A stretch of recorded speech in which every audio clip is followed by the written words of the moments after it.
लक्ष्मी के पीछे मत भगो, प्रभु के भजन में लग जाओ। लक्ष्मी मां है, वो तुम्हारी सेवा करने लगेंगे। प्रायः सब लक्ष्मी पति बनना चाहते हैं। ध्यान से देखो, लक्ष्मी के स्वामी धनाभिमानी कभी नहीं बन सकते। लक्ष्मी जी ने किसी का वर्ण ही नहीं किया। जब समुद्र से प्रकट हुई तो सब विराजमान थे। लक्ष्मी जी ने उनका वर्ण किया जो लक्ष्मी जी की तरफ देख भी नहीं रहे थे, श्री भगवान का। लक्ष्मी मां है, जगत माता है। मूढ़ता इसीलिए कहा है, कुत्र विमूढ़या सिरे, ए विमूढ़, मूढ़ता छोड़। मां को तू कैसी भावना से देख रहा है? सब लक्ष्मीपति बनना चाहते हैं। अरे लक्ष्मीपति है, वो तो केवल श्री हरि है। दूसरा, लक्ष्मी के स्वामी केवल भगवान श्री हरि हैं। भगवान के ना चाहने पर भी उन्होंने भगवान का ही वर्ण किया। आप दासत्व स्वीकार करके प्रभु का जब भजन करेंगे तो लक्ष्मी मां है, आप उनके पुत्र हैं। वो भरपूर आपको जो कुछ चाहिए वो सब दे देंगे। बात मानो, समझो।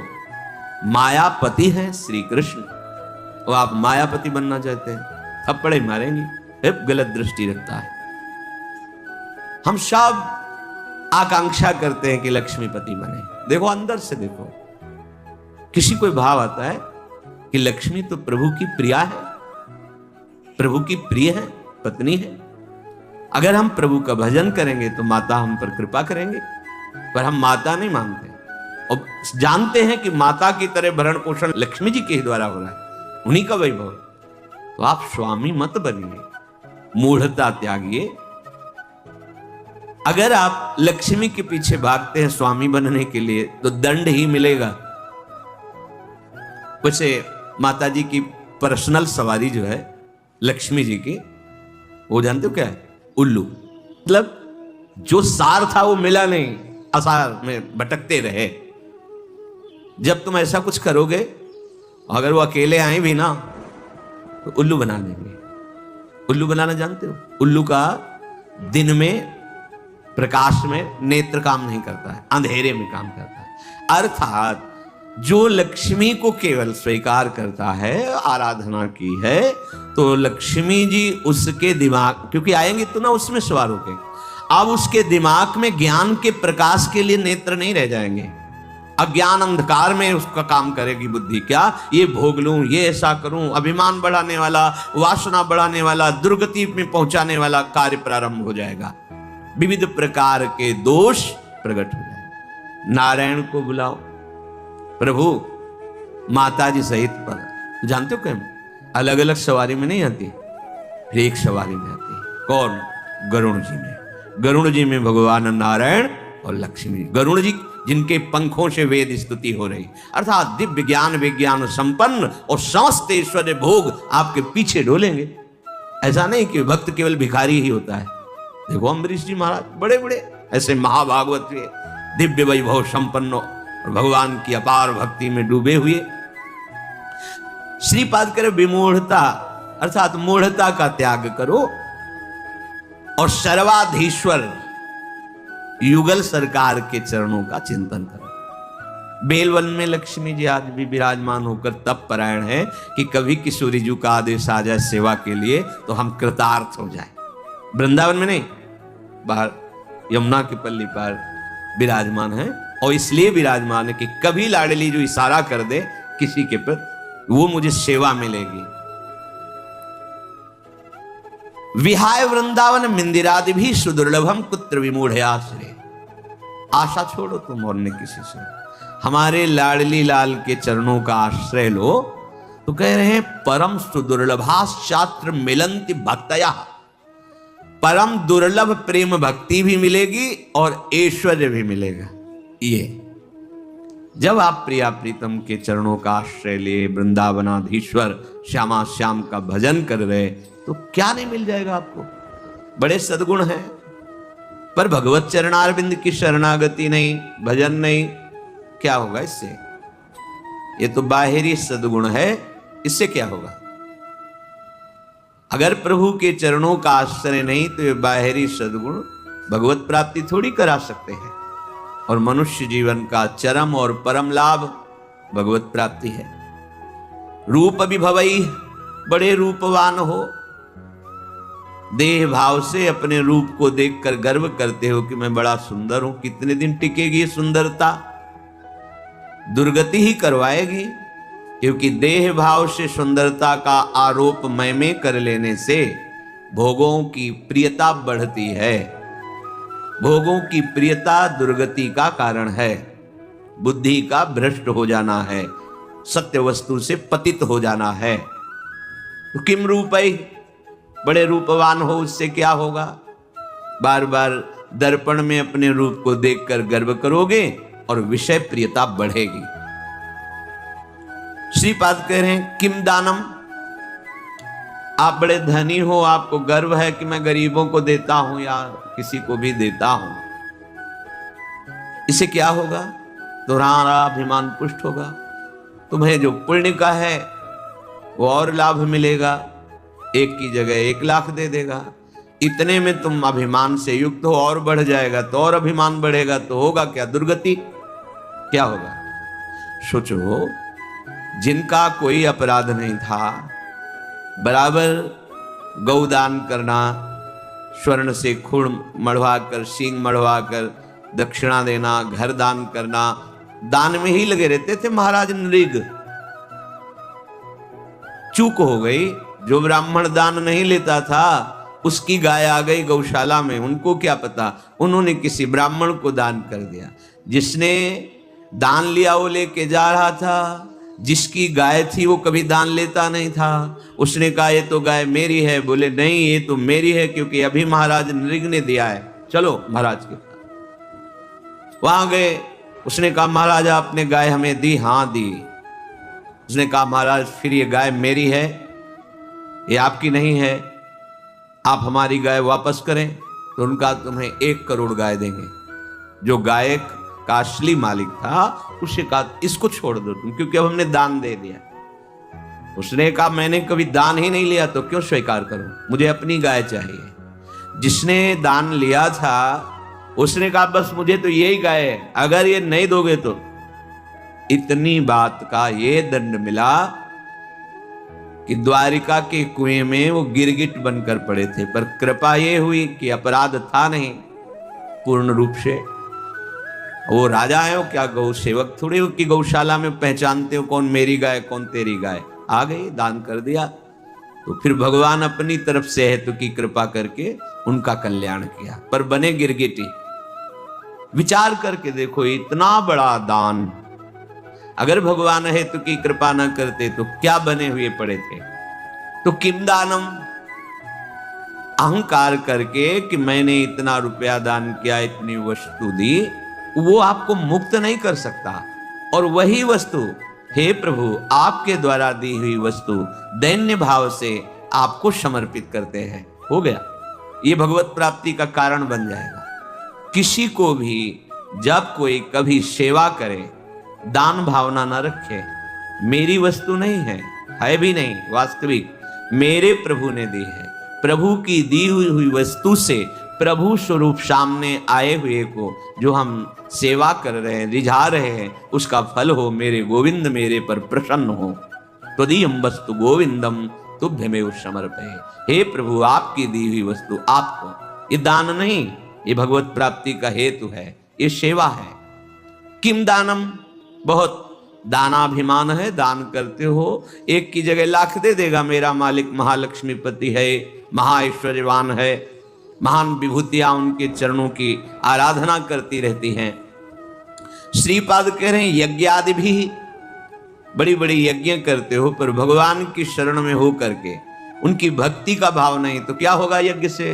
देखो यहाँ के ब्राह्मण मथुरा के यज्ञ कर रहे थे, भगवान ने अपने सखाओं से कहा जाओ तुम्हें भूख लगी है तो उनसे मांग लो, जाकर कह दो श्री कृष्ण बलराम आज इधर गौ में चराते हुए आए हैं, हमें थोड़ा सा भोजन दे दो।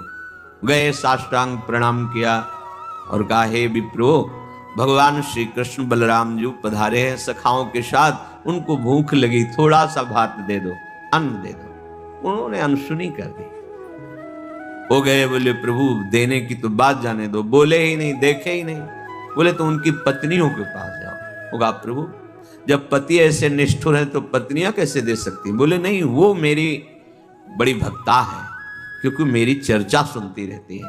वृंदावन की मालिनी पुष्प लेकर दूना में और घर में देती थी मथुरा में जाके, और रोज चर्चा। आज लालजू महाराज ऐसी पोशाक पहने, आज ऐसी लीला की, आज बकासुर मारा, अगर असुर ऐसी। वो लीला सुन सुनकर आसक्त चित्त हो गई थी। कब ऐसा सौभाग्य होगा कि प्रभु मुझे दर्शन। जे भी सुना प्रभु भूखे हैं, सुंदर भोग बनाकर ठाकुर जी के लिए चल पड़ी, रोकने पर भी ना रुकी। तो एक महान यज्ञ करने वाले भगवान की अवहेलना कर रहे, स्वयं यज्ञ भोक्ता भगवान उनसे भोग मांग रहे कि ले आओ, भूख लगी है, और वो यज्ञ क्या इन ग्वालों को देना, ये बात उनके मन। तो यज्ञ का फल क्या हुआ? यज्ञ का फल है प्रभु को तुष्ट कर लेना, प्रभु को प्रसन्न कर लेना। क्या मिला यज्ञ आदि की? अगर भगवान की शरणागति नहीं, भगवान की भक्ति नहीं, तो यज्ञ से क्या होगा? श्रीपाद कह रहे किम विख्याति सतैह, तुम्हारा शास्त्रों लोग, सैकड़ों लोग, लाखों लोग यश गान करते हैं, बड़े प्रतापी हो, बड़ी महिमा है, बड़े पदवान हो। कितने दिन टिकेगा ये पद? कितने दिन तुम्हारा शरीर टिकेगा? परिवर्तनशील संसार है, छूटेगा पद, शरीर भी छूटेगा, और लोगों की बुद्धि भी परिवर्तित हो जाएगी। बराबर यश बना ही नहीं रहता। ये माइक है, ये सत्य सच्चिदानंद नहीं है, वाह वाही 4 दिन की चांदनी है, इसका कोई महत्व नहीं। जो इसके महत्व में फंस गया वो भगवत महत्व को खो देता है। श्रीपाद कह रहे क्या होगा तुम्हारा? बहुत लोग यश करेंगे और तुम उसको सुनोगे, अहंकार पुष्ट होगा। होगा क्या इससे? श्रीपाद कह रहे किमुग्र तपस्या किम, बहुत तुमने उग्र तपस्या की और भगवान के चरणों की भक्ति नहीं तो क्या? देखो हिरण्यकश्यप ने ऐसी उग्र तपस्या की कि ब्रह्मा जी को आश्चर्य हो गया। दिव्य दृष्टि से देखा तब दिखाई पड़ा कि जहां वो तपस्या कर रहा था वहां दीमक का पिंड हो गया, उसके ऊपर कुछ घास आस जग गई थी। हिरण्यकश्यप दिखाई नहीं दे रहा था, कमंडल का दिव्य जल डाला तब वो प्रकाशित हुआ। ऐसी उग्र तपस्या करने वाला भगवत विरोधी क्या हुआ? बड़े बड़े महर्षि जन तपस्या के द्वारा जिन प्रभु के चरणारविंद का दासत्व प्राप्त करना चाहते हैं, वो तपस्या सार्थक हुई। केवल तप का अभिमान बढ़ा तो ऐसी उग्र तपस्या से भी क्या? देखो कोई अपराध अम्बरीश जी ने नहीं किया, तपस्या का थोड़ा सा भाव होने के कारण कि मैं महान तपस्वी, कृत्या पैदा कर दी। ऐसे निर्मल भक्त को दंड देने के लिए उतावले हो गए दुर्वासा जी। परिणाम सब सुनते हैं, क्या होगा? श्रीपाद कह रहे न्यास योगादि भी बहुत आपको ज्ञान है, करन्यास, ये न्यास योग, लेकिन प्रभु के चरणों में प्रेम नहीं तो क्या? 1400 वर्ष अपनी मृत्यु पर विजय प्राप्त करके योग के द्वारा जीवित थे। चांगदेव बड़ा प्रभाव, सिंह पर बैठकर सांप की चाबुक लेकर ज्ञानदेव जी महाराज को अपना प्रभाव दिखाना चाहते थे। क्या हुआ? एक भगवत प्रेमी महात्मा के सामने सब योग सिद्धि निष्फल हुई। शरणागत हुए शिष्य बने कि अभी तक तो मेरा जीवन व्यर्थ ही गया। योग का प्रभाव है प्रभु के प्रेम में डूब जाना, प्रभु के चिंतन में डूब जाना। योग की सार्थकता है आत्मस्वरूप, परमात्मा स्वरूप भगवत चरणारविंद की प्रीति होना। कोई भगवान शंकर से भी बढ़कर योगी है क्या? 88,000 वर्ष की समाधि एक बार में लगती है। शंकर सहज स्वरूप समारा, लाग समाधि अखंड पारा। ऐसे योगिंद्रों मुनिंद्रों के गुरु देवाधिदेव महादेव जिनके चरित्र का गायन करते हैं, जिनके चरणामृत को अपने मस्तक पर धारण करते हैं, जिनका नाम, जिनकी लीला भूमियों में विचरण करते हैं, लीला चरित्र में आसक्त हैं, यह है योग का फल। श्रीपाद कह रहे किम तत्वानुभवेन, यदि आप भजन परायण नहीं हैं तो आपका तत्व ज्ञान भी किस काम का? देखो ये बहुत सूक्ष्म विषय, क्योंकि तत्व ज्ञानी महापुरुष है। ऐसा नहीं कि इनको तत्व का ज्ञान नहीं। परम तत्व ज्ञानी सनकादि हरिशरणम हरिशरणम, जब तक आप समझोगे नहीं तब तक तर्क उठ जाएगा।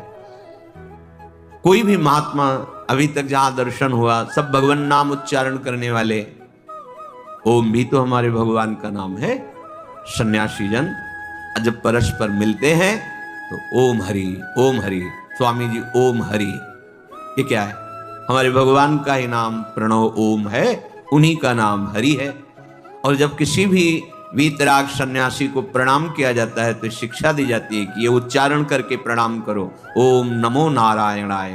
तो कहते हैं नारायणाय नारायणाय, भाव ये कि हे प्रणव स्वरूप नारायण हम आपको नमस्कार करते हैं। तो कहते हैं नारायणाय नारायणाय, अर्थात तुम भी नारायण ही हो, अपने स्वरूप को नहीं समझ रहे हो। नारायण नारायण नारायण, वो भी उच्चारण करते हैं, नाम उच्चारण। कोई ऐसा आज तक नहीं मिला जो नाम रहित सिद्ध हुआ हो। नाम जप नहीं है और वो सिद्ध हुआ हो, ऐसा कोई नहीं देखा। पास में ही बड़े महापुरुष थे, जब उनको प्रणाम करते ज्ञानी महापुरुष सच्चिदानंद भगवान की जय, यही बोलते सच्चिदानंद भगवान की जय। बड़े सरल पूज्य स्वामी श्री सत्संगानंद जी महाराज, जब उनको राम राम बच्चा, राम राम राम, एकदम बाल मूर्ति महान सिद्ध ज्ञान से, और बोलते राम राम बच्चा, राम राम। बड़े बड़े महापुरुषों को देखा। ये बुद्धि की छोटी धरा में तर्क वितर्क निंदा स्तुति कोई माननीय विषय थोड़ी है। जो त्रिगुणात्मिका माया के द्वारा मोहित हुए जन है, इनकी कोई बात सुनने लायक थोड़ी है। बात सुनने लायक, समझने लायक जो मायातीत अवस्था को प्राप्त महापुरुष है उनकी है।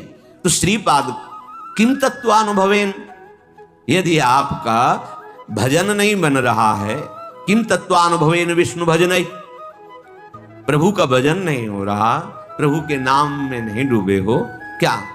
पूज्यपाद उड़िया बाबा जहां बैठते वहां भगवत चर्चा शुरू करवा देते। भागवत हो रही है, कोई ग्रंथ हो रहा है, बैठे आश्रम में चर्चा हो रही प्रभु की। सनकादि के लिए आया, आशा बसन व्यसन आती नहीं, रघुपति चरित हो तहां सुने। आजकल पता नहीं कौन सा ज्ञान हो रहा है कि भगवान से विरोध, भगवान के नाम रूप लीला धाम की वृत्ति ना स्वीकार करना, यही ज्ञान माना जा रहा है।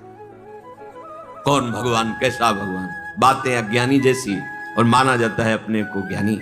कौन ऐसा ज्ञानी है जो भगवान के अवतार के समय उनके दरवाजे पर जाकर के घुटने न टेके हों, दर्शन न किया हो? कौन ऐसा ज्ञानी? इतने दर्शन के लिए विकल है सनकादि की। जय विजय ऐसे ही स्वाभाविक रोक दिया, असहनीय हो गया, रोकना असहनीय हो गया।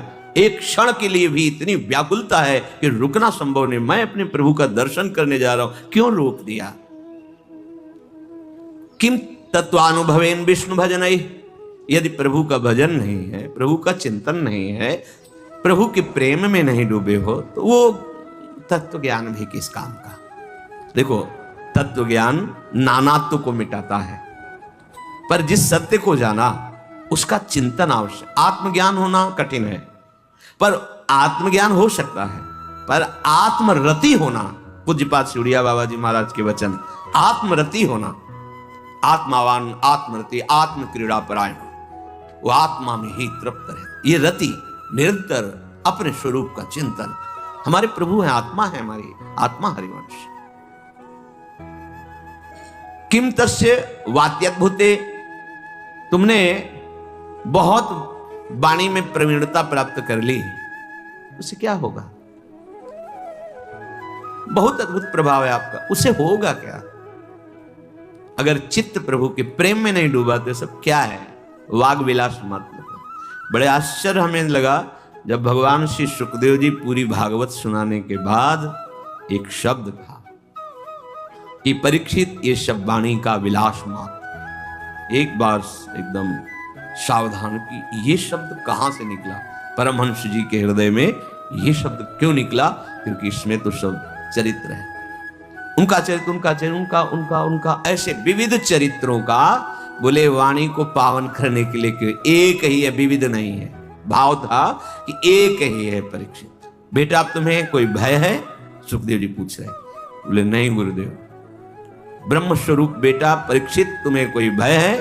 बोले नहीं गुरुदेव। एक तक्षक क्या करोड़ों रूप मृत्यु का साक्षात कराल रूप धारण करके आ जाए तो अब आपकी कृपा से मुझे कोई भय नहीं रह गया मृत्यु का। ये अगर तत्व ज्ञान हुआ और भजन नहीं, देखो कैसा प्रेम है श्री शुकाचार्य जी को भगवान श्री कृष्ण की लीला से, रूप से, उनके नाम से। यो वृंदा